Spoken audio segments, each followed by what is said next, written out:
आपकी सरकार अनेक साल में कभी 6,000 रुपया किसान को सीधा नहीं भेजा। हमारे मनोहर लाल जी ने 52 योजना लाई। आप कई साल मुख्यमंत्री बने, 52 योजना नहीं लाए। किसानों को क्रॉप परिवर्तन के लिए भी आपने कभी कोई काम नहीं किया। मित्रों, ये हुड्डा सरकार जो थी, ये 3D सरकार। 3D का मतलब है, एक डी दरबारी, अपने दरबारियों की सरकार थी। दूसरा डी दामाद की सरकार थी। कौन सा दामाद, समझ रहे हो ना? अरे समझ रहे हो या नहीं समझ रहे हो? दिल्ली के दामाद की बात कर रहा हूं, समझ रहे हो ना? एक दरबारी, एक दामाद और तीसरे डीलरों की सरकार थी। मनोहर लाल जी ने तीनों डी को समाप्त कर दिया है। मित्रों, मनोहर लाल खट्टर एक प्रकार से पहले पूरे हरियाणा के मुख्यमंत्री थे। पहले मुख्यमंत्री जो होता था वो सिर्फ रोहतक का होता था। रोहतक के अलावे किसी की चिंता नहीं करता था।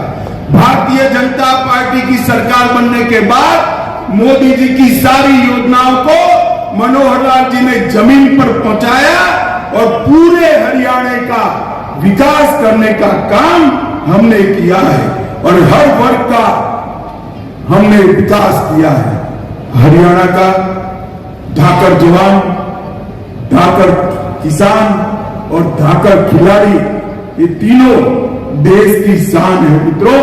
और हरियाणा देश का सबसे बड़ा बासमती चावल निर्यात करने वाला राज्य ये 9 साल में बना। देश का सबसे पहला केरोसिन मुक्त राज्य बना। देश का सबसे पहला पढ़ी लिखी पंचायतों वाले राज्य बना। देश का सबसे पहला ओडीएस प्लस राज्य बना। और हरियाणा की विकास दर 2015 से 22 तक 6% से ज्यादा रही। मित्रों, ये डबल इंजन की जो सरकार है, ऊपर मोदी जी और नीचे मनोहर जी, उन्होंने हरियाणा के विकास में कुछ नहीं छोड़ा। 2019 से अब तक $5.22 बिलियन का फॉरेन का निवेश मिला है। 400 फॉर्च्यून कंपनियों के कार्यालय गुरुग्राम हरियाणा में है और देश में 2 गाड़ी बनती है। मेरी बात ध्यान से सुनना सिरसा वालों, देश में 2 गाड़ी बनती है तो इसमें से 1 गाड़ी मेरे हरियाणा से बनकर देश में जाती है। 50% गाड़ियां हरियाणा से बनती है। आज मैं जब यहां आया हूं तब चौधरी देवीलाल जी को भी जरूर याद करना चाहता हूं। देवीलाल जी ने हरियाणा के किसानों के लिए ढेर सारे सपने देखे थे और किसी ने तो पूरे नहीं किए। हमारे नरेंद्र मोदी जी ने इसको पूरा करने का काम किया। मित्रों, हरियाणा नशे का शिकार बन रहा। मैं आप सभी को कहना चाहता हूं, देश का प्रधानमंत्री नरेंद्र मोदी जी इस बात से बहुत चिंतित है और उन्होंने भारत सरकार के गृह मंत्रालय के सामने एक लक्ष्य रखा है कि कुछ ही समय में भारत नशा मुक्त होना चाहिए और ये अभियान हरियाणा में चालू हो गया है। मित्रों, सिरसा में भी ये 9 साल में बहुत कुछ हुआ है। 1513 करोड़ रुपए का किसानों को बीमा का क्लेम दिया है हमने। राष्ट्रपति द्रौपदी मुर्मू ने 22 एकड़ भूमि पर 1000 करोड़ के साथ मेडिकल कॉलेज की आधारशिला रखी। सिरसा फतेहाबाद मार्ग का निर्माण चल रहा है। कई नए पुल बन रहे हैं। सिरसा के तेजाखेड़ा, आशाखेड़ा और चौटाला की जमीन पर मेगा फूड पार्क बन रहे हैं। सिरसा में एक नए जल उपचार संयंत्र का निर्माण हुआ है और सौर ऊर्जा केंद्र भी गुजरात में बन रहे, सिरसा में बन रहे हैं। मित्रों, एक कॉन्स्टिट्यूएंसी में इतना सारा विकास कभी पर नहीं हुआ। सुनीता दुग्गल हमेशा भारत सरकार के मंत्रियों के पास आपके सवालों को लेकर झगड़ा भी कर लेती है और घिरघिरा भी लेती है। एक ताली सुनीता बहन के लिए बजा दीजिए सभी। मित्रों, ये हुडा जी हमेशा कांग्रेस की बात करते हैं।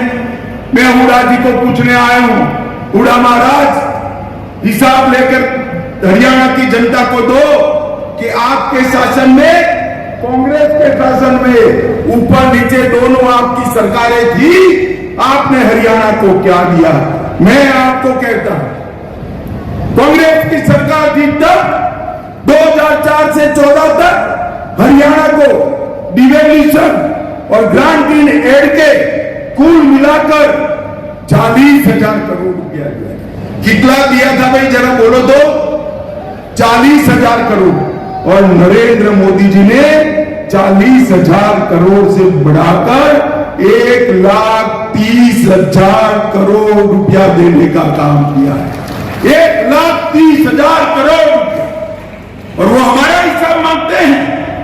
मित्रों, हमने 1400 किलोमीटर नए नेशनल हाईवे बनाए, 17 नए राष्ट्रीय राजमार्ग हरियाणा में घोषित किए, 20,000 करोड़ रुपए से आर्थिक गलियारे की योजना बनाई, 12,150 करोड़ की लागत से सबसे बड़े गुरुग्राम पलवल नूह जिलों से गुजरने वाले एक्सप्रेस वे को बनाया।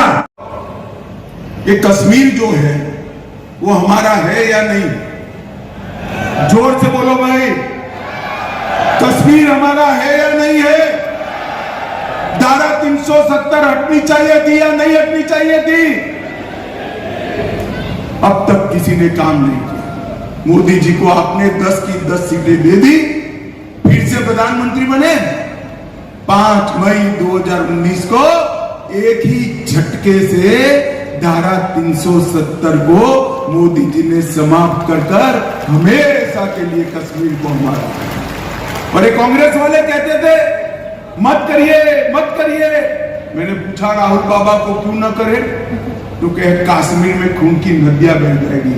राहुल बाबा, खून की नदी छोड़ो, किसी की कंकर चलाने की भी हिम्मत नहीं हुई है कि नरेंद्र मोदी से।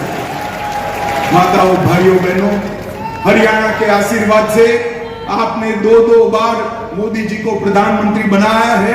2024 में भारतीय जनता पार्टी के कार्यकर्ता आपके पास आएंगे, हाथ जोड़कर आपका आशीर्वाद मांगेंगे।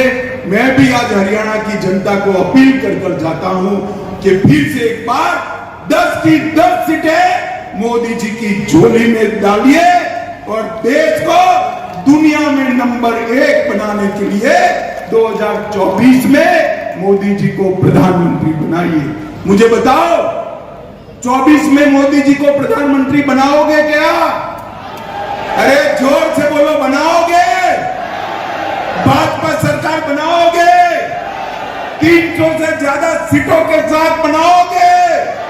तो मेरे साथ दोनों हाथ उठाइए, उठाइए दोनों हाथ, मुट्ठी बीचिए और प्रचंड आवाज से बोलिए, भारत माता की, भारत माता की, वंदे वंदे वंदे। आप सभी का बहुत बहुत धन्यवाद। नमस्कार।